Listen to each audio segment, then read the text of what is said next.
नमस्कार दोस्तों, चलिए शुरू करते हैं एक और नई कहानी, परियों का देश। राजू इस दिन दुनिया में बिल्कुल अकेला था। माता पिता बचपन में गुजर चुके थे, भाई बहन कोई था नहीं। वह बच्चों के साथ खेलकर मन बहलाता रहता था। किसी के भी घर जाकर खाना खा लिया करता, कहीं भी सो रहता। सब उसे बहुत प्यार करते थे।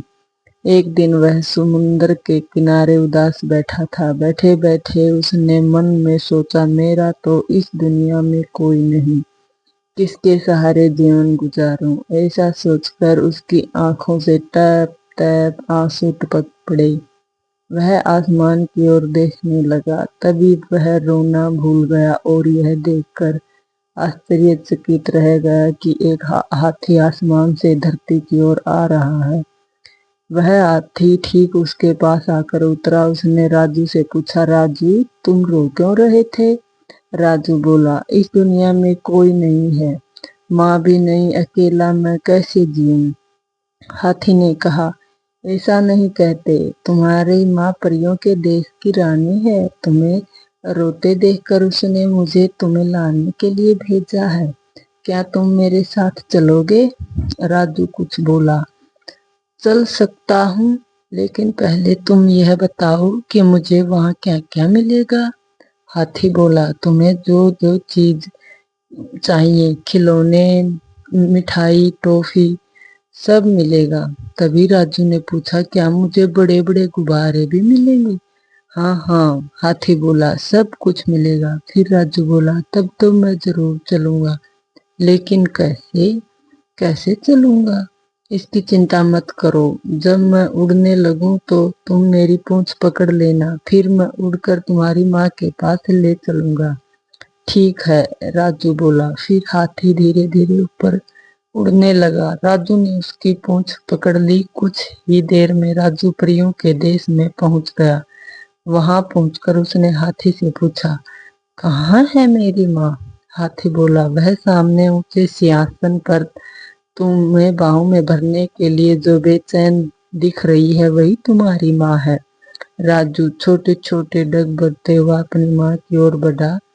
जब करीब पहुंचा तब वह उसे गोद में लेकर बहुत देर तक प्यार करती रही। फिर उसे टॉफियां, अच्छे अच्छे पकवान खाने को दिए और खिलौने के लिए और खेलने के लिए खिलौने, गुब्बारे सब दिए। राजू कुछ दिनों तक बड़े आराम से रहा। उसकी हर सुविधा का वहां ध्यान रखा गया। लेकिन एक दिन वह उदास हो गया, क्योंकि वहां उसके संगी साथी नहीं थे। उसे उदास देखकर उसकी माँ बोली, बेटे तुम उदास क्यों हो? क्या दुख है तुम्हें? किसकी याद सता रही है? राजू बोला, वैसे तो मुझे यहाँ कोई परेशानी नहीं, लेकिन मेरे दोस्त यहाँ नहीं है। मैं किनके साथ खेलूं? अकेला भी कब तक खेलूं? राजू की माँ बालमन की पीड़ा समझ गई। उसने उसे हाथी को आदेश देते हुए कहा, राजू को भूमि पर ले जाओ, इस बार इसके दोस्तों को भी साथ लाना।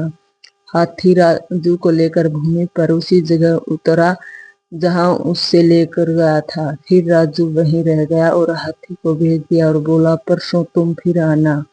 राजू अब समुद्र के किनारे बैठा था। कुछ देर बाद एक एक करके उसके साथी एकत्रित हुए। उन्होंने राजू को देखा तो वह बहुत प्रसन्न हुए। पूछने लगे, राजू इतने दिन तक तुम कहाँ थे?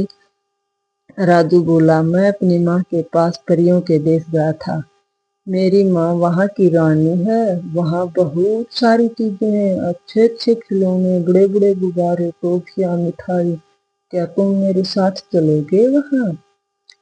बच्चों को राजू की बात सुनकर बड़ा आश्चर्य हुआ। वे बोले, हम भी तुम्हारे साथ चलेंगे।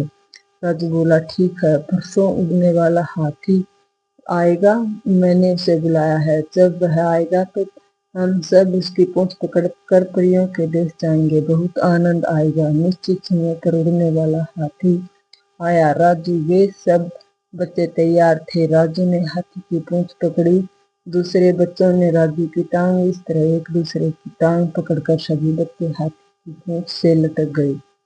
वे आपस में बातें करते जा रहे थे। सबसे नीचे के बच्चे ने पूछा, राजू वहाँ कितने बड़े गुब्बारे मिलते हैं? राजू ने कहा, वहां चलकर ही देख लेना। लेकिन वह बार बार पूछने लगा तो राजू यह भूल गया कि उसने हाथी की पूंछ पकड़ रखी है।